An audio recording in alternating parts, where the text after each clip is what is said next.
Jason Mayhem Miller.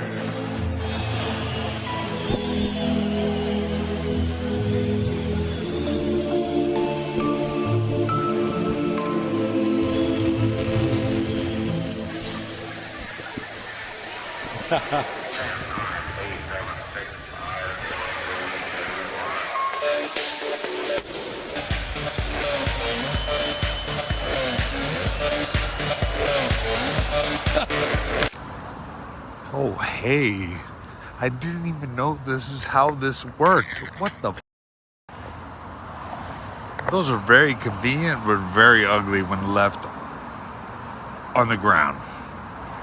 Jason Mayhem Miller was one of the more popular fighters of the late 2000s and early 2010s, and even though his skills were legit, it wasn't really his performances inside the cage or the ring that he was known for. It was more so his look and his personality. He was one of the first characters of mixed martial arts where he was recognized more for his antics and media appearances than he was for his actual fighting. And there was a point in time where it seemed like he was destined for superstardom, and then he just fell off a cliff, and the only things you heard about him were yearly arrests and behavior that seemed to get darker and darker and more demented as time went on. In fact, since 2011, he's been arrested every single year except for 2019 when he was already in jail. So what happened? How do we go from this lovable mayhem character to this seemingly deranged individual that we have today? And were the signs always there, hidden in plain sight? Let's put our deep dive goggles on and get right into it. Jason Miller was what you would call an army brat. Both of his parents were in the military, with his dad being a paratrooper in the 82nd Airborne Division. He was born on December 24th of 1980 in an army hospital, and thereby performed the first act of trying to get attention by being born right before Christmas. He was raised on Fort Bragg in North Carolina, which is currently known as Fort Liberty and is one of the largest military installations in the world with over 52,000 personnel. According to Jason, his dad was a pretty wild guy who was a former amateur boxer and would fight a lot, and these fights would not exclude Mayhem as an opponent. In a 2004 interview, he claimed that his fighting record against his father was 2-3-0, but he deserves a rematch on the last one because he didn't quite understand the rules. It's pretty likely that he's referring to an incident where his dad choked him out. I remember we were like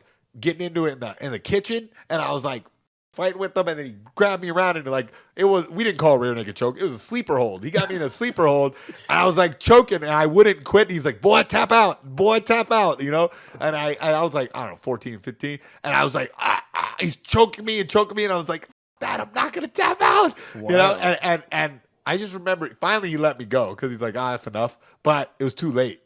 I remember reaching for the refrigerator handle and then waking up in condiments. Like he put me out. I was like covered in like the mayonnaise and shit, mustard. I'm like, and he's laughing because and my mom's like, what are you doing? And I'm like, Dad choked me out. This dynamic, along with being extremely hyperactive, made him fall in love with fighting, and his origin story is similar to a lot of fighters where he claims that he would only fight the kids that deemed themselves as tough. He would bully the bullies, and he would hone his skills by sparring and wrestling his friends in the backyard. He began training officially at age 11 by signing up at Taekwondo after hearing his dad retell a story of being kicked in the face at a bar by an unassuming guy in Korea. In 9th grade, he joined the wrestling team, something that would unfortunately be cut short as he was expelled from high school for fighting, and his family was forced to move 40 miles away to a smaller town where he could go to a different school. Around this time, he began to train in judo, which became a passion for him, and his friend Pierre introduced him to early UFC fights, Pride, and Vale Tudo, Brazil, which he became fascinated by very quickly. Now back then, with Royce Gracie's dominant run still being fresh in everyone's memories, MMA was defined by Brazilian Jiu-Jitsu, and while Mayhem was fascinated with grappling, he still didn't fully buy into its effectiveness. He believed himself to be a very good fighter who wouldn't fall for those sorts of tricks. And that all changed very quickly when his friend Pierre, who introduced him to mixed martial arts, challenged him to a friendly sparring match. Now Pierre was short and chubby and generally unathletic in appearance, so Jason, who prided himself on beating up the biggest and toughest guys in his neighborhood, was almost offended at the notion. The only thing Pierre had going for him was that he recently began training at a hybrid MMA gym, but that would prove to be enough enough, as Jason would wake up staring at the night sky in his backyard with his dad laughing at him from the window, not understanding what just happened. Pierre put Jason's lights out with a triangle choke, a move that he had just recently learned. And the humiliation from that, along with the fascination of how Pierre was able to do this so easily, led to Jason training in mixed martial arts, something that would quickly become a full-time affair as he was also kicked out of his judo school. This gave Jason an outlet for his hyperactivity, a purpose, and basically became an obsession. He had decided that come hell or high water, he was gonna be an MMA fighter. That was a pretty unfeasible career choice back then, even if you were good, because at the time, in the 90s, even the people that were on top of the UFC weren't getting any real money, as the sport itself was unpopular, looked at as barbaric, and on the verge of being banned in the United States. But in spite of all that, Mayhem was extremely dedicated, to the point where in 1998, instead of going to the senior prom, he took his date to his debut fight. He was matched up against a guy named Alexander Superman Dill, which in retrospect is kind of an ironic nickname because the man doesn't even have an online footprint of his fighting career outside of a brief entry as Jason Mayhem Miller's first opponent on his Wikipedia page. He lost to Mayhem by submission, and it is notable that Jason was only 17 and Dill 27 when this took place. This victory really charged Jason up. It gave substance to his dreams. From everything that I could gather online, it seems like he never even had a job after high school outside of trying to become a fighter. He would just move around the country in his van to train and would pick up extra money here and there by teaching classes. He became notorious for living in his van outside of the HB Ultimate Training Center in Huntington Beach, California. Around this time, he also made a notable friend in Quentin Rampage Jackson, who was fighting in Japan in the legendary Pride organization. And there's an interesting story that goes along with that. Now, Rampage also had a moment in time when he transcended the sport of MMA and became a pop culture figure. And that peaked with him being cast as B.A. Baracus in the 2010 A-Team movie, an iconic character that was popularized by Mr. T. Isn't Murdoch kind of crazy?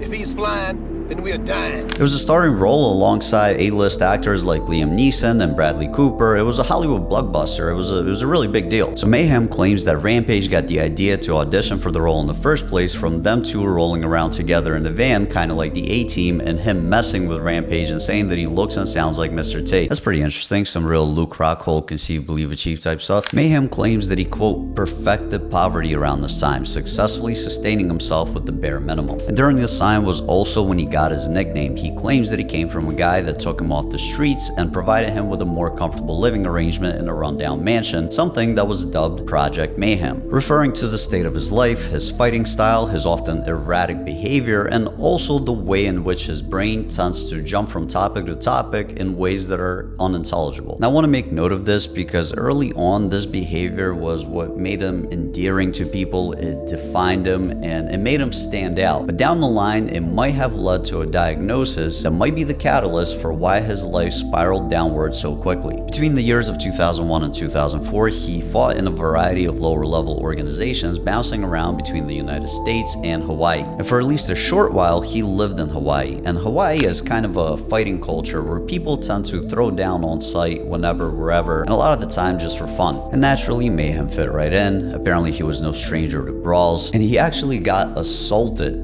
right before his debut in the UFC. He got punched in the back of the head after his fight with Ronald June at Super Brawl 37 in a riot that broke out after the fight. And if you're an MMA fan, you know this is ironic because he'd be involved in an almost identical situation years down the line in Nashville. He made his UFC debut in 2005 at UFC 52 against none other than welterweight great Georges St. Pierre, and he just got worked. He got manhandled. He was deemed not to be UFC material and was cut immediately, but the one thing that fight did do for him is it exposed people to his antics and personality. He started to gain the beginnings of a fan base by just being himself throughout the fight. He also made a pretty high profile friend in Joe Rogan, who became witness to an incident that kind of defined Mayhem's wild man behavior at the time, where the two were hanging out at Sky Bar and Joe saw Mayhem dive from the balcony area down to the patio. So we're having a great time, laughing our asses off. And Mayhem gets hyped and decides to skydive on this bed filled with people drinking. Me, I was getting bored. Like, I was like, man, where's the chicks? Yesterday where I was talking to chicks.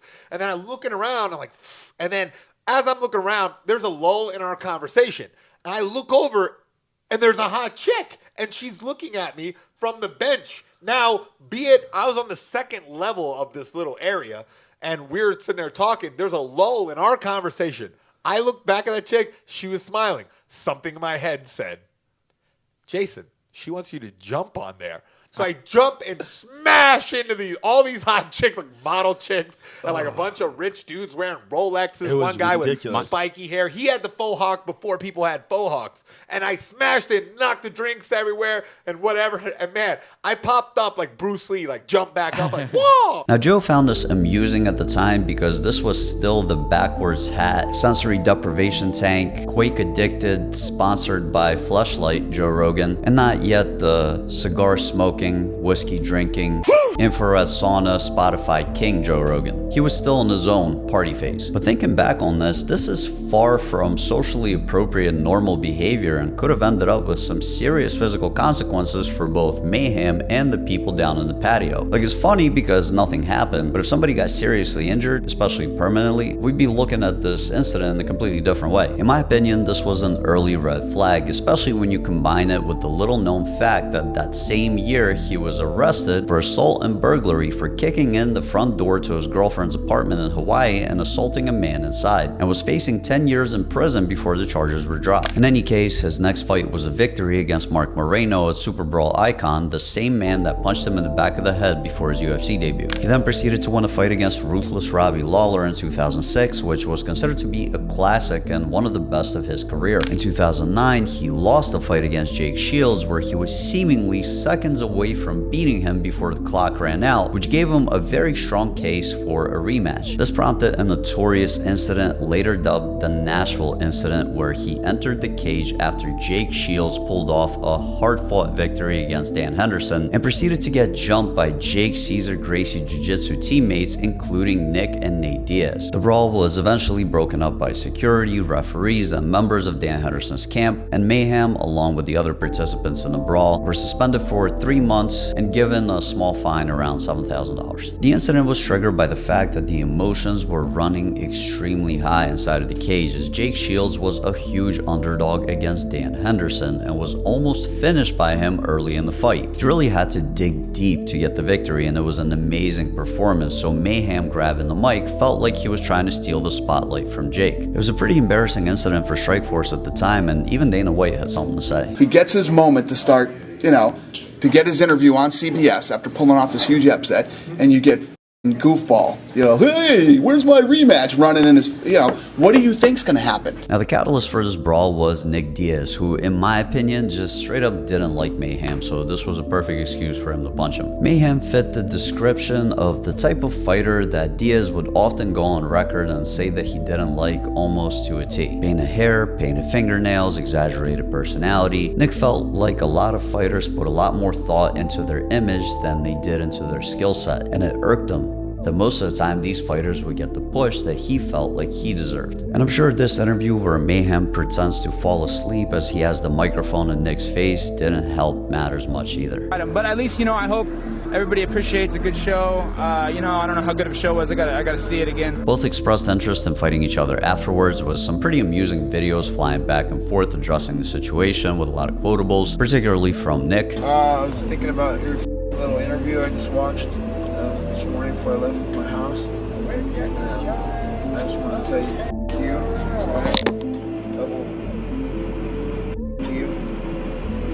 But eventually the plans fell through as the two were not able to agree on the weight class, with Nick being a welterweight and Mayhem being a middleweight, with Mayhem eventually going on to claim that Nick ducked him. You're saying that Nick Diaz, you're admitting that Nick Diaz is a bitch. No. Just go ahead and say Nick's it right my now. homie, he's not a bitch.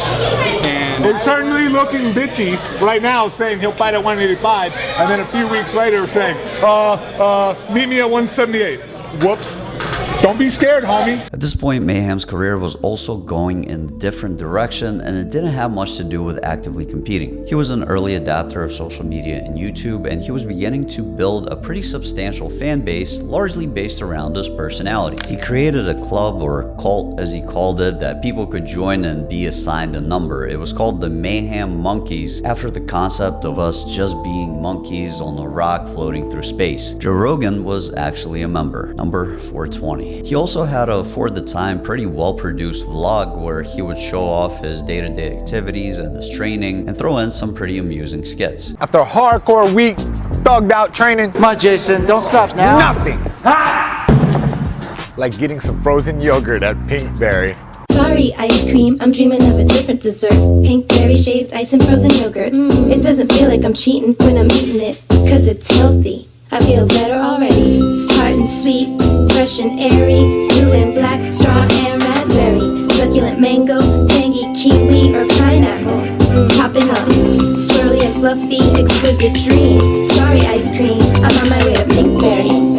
He had a real presence in front of the camera, and that put him on the radar of MTV that was developing a show called Bully Beatdown and was looking for a host that was a real fighter. And Mayhem, with his super extroverted manic vibe, proved to be perfect for the role. The show consisted of victims of bullying reaching out to Mayhem, who would then proceed to set up the bully for a fight against an actual professional MMA fighter for a chance to win $10,000. The challenge consisted of 2 rounds, with the first being grappling, where the bully would lose $1,000 for every time he tapped out, and the second being kickboxing, where the bully would get the remaining money as long as he made it through the round without being knocked out or finished another way. Any money that was lost would automatically go to the victims, and at the end of the fight, the bully would be given the mic for some post-fight thoughts and would usually apologize. And it's kind of funny because Jake Shields was actually featured on 2 episodes the same year that his camp jumped Mayhem. While it was a bit of a goofy concept, all in all, it was a very fun and easy to watch show. I remember binging the reruns on MTV all the time. And as far as mainstream exposure, that was probably the top of the heap for a MMA fighter back then. This was a really strong time for MTV, with Jersey Shore being all the rage, and Mayhem became, if not the most recognizable MMA fighter at the time, probably one of the most recognizable. I clearly remember meeting people that weren't watching MMA, but knew exactly who he was because they watched MTV. Now, people also called out the show for being staged due to several of the bullies featured being professional stuntmen or actors that were featured in other TV shows, and Mayhem actually got butthurt about this and wrote on his blog that the beatings couldn't be faked and the bullies were, quote, actual douchebags who thought they could be professional fighters. But of course it had to at least be partially staged. I mean, just the concept alone of somebody writing into Mayhem about being bullied, and Mayhem just rolling into town with a bunch of cameras and putting them all on the bully and telling him he's got 10 G's for him, then taking him to some warehouse where he fights a professional MMA fighter. I mean, just a liability alone, it's just not very realistic. But that's why it's a show. A lot of the shows back then were fake.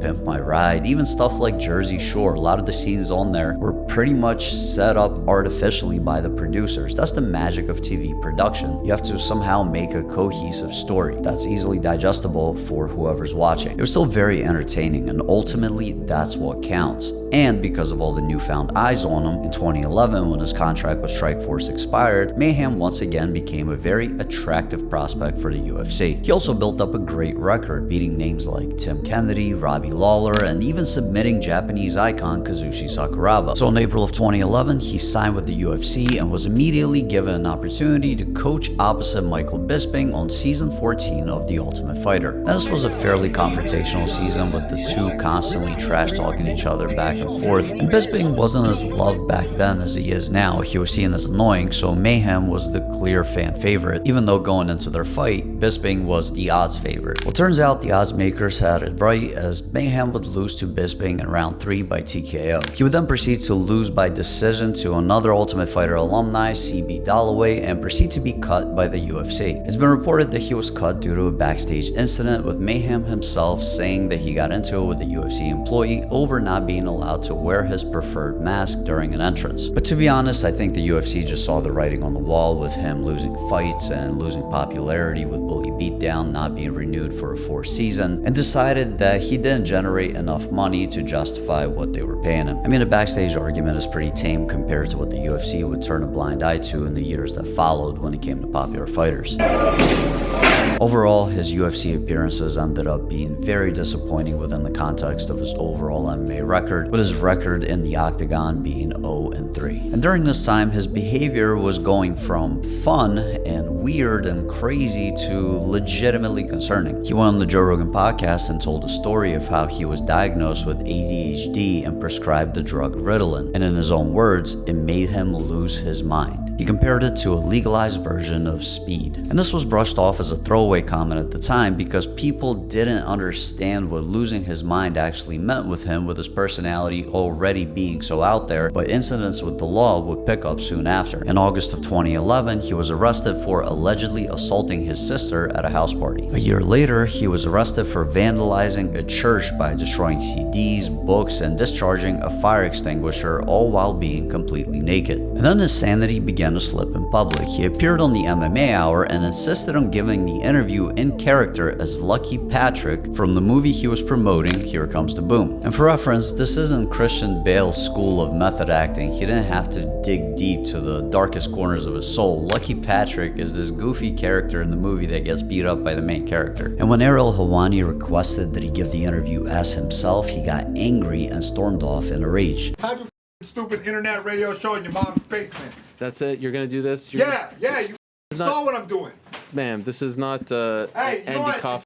Stop calling me Mayhem! Okay. Now seemingly retired, rumors began to fly around of him spiraling out of control with drug and alcohol abuse, and the next decade would be highlighted with yearly arrests and being in and out of jail. In 2013, he was arrested twice on charges of domestic battery. In 2014, he was once again arrested on a warrant for previous domestic incidents after a 5-hour standoff with a SWAT team outside of his house in Orange County, California. He gave a live play-by-play of the standoff on his Twitter account. In 2015, he was arrested outside of a bar in Laguna Beach, California, and charged with battery and resisting arrest. 5 months later, he was again arrested and tased by police during a domestic disturbance call. In 2016, he was arrested 3 times for driving under the influence, vandalizing a tattoo shop, and an incident where he allegedly injured a security guard and spit on a police officer inside of a restaurant. In 2017, he was again arrested for domestic battery, and in October of 2018, he was arrested for vandalism for destroying his girlfriend's house during an argument and spent 11 months in jail. In 2020, he was arrested for burglary and grand theft auto and pled down to vandalism. And in 2021, he was charged with felony assault and battery where he broke a man's ribs at the bar. Around this time, he went completely quiet on social media for almost 2 years and reappeared in August of 2023. And apparently he's been successfully employed as a coach, as there are several videos of him training people at a gym. He also posts a lot of these abstract clips, which usually involve a close-up of his face. When you look at him, you see that he's been living pretty rough the past decade. He looks like he's been put through the grinder, and it's almost tough to recognize him. And where his behavior was once fun and drew people to him, now if you saw him on the street, you probably have the urge to walk the other way because he seems like he's not fully all there and that his behavior might be unpredictable. But even in that current state, I was hopeful that he was beginning a road to recovery. But in August of 2023, he was charged with choking a fan at a West Hollywood club. And this incident prompted him to post an apology as well as an admission of a drug problem on Instagram, and according to Twitter, he's currently in rehab. And this is the story of Jason Mayhem Miller in 2023, and I'm not sure what the takeaway is here. Possibly that certain patterns of behavior should be monitored closely, as they do tend to get twisted as time goes on in some people. I also find it interesting that he claims that Ritalin triggered an episode of insanity, and with the controversy surrounding a lot of these behavioral drugs, maybe our medical industry needs a revamp in general, especially when it comes to behavioral therapy. I mean, I don't know if his downfall could have been prevented, but I don't think being prescribed a pill that induced psychosis helped any. And with that said, that's about it for me. If you want to reach out to me directly with any questions or suggestions, you can get me by email at gk2425@gmail.com or through Instagram at greg_k3. And never forget this: it is impossible for most people to lick their own elbow.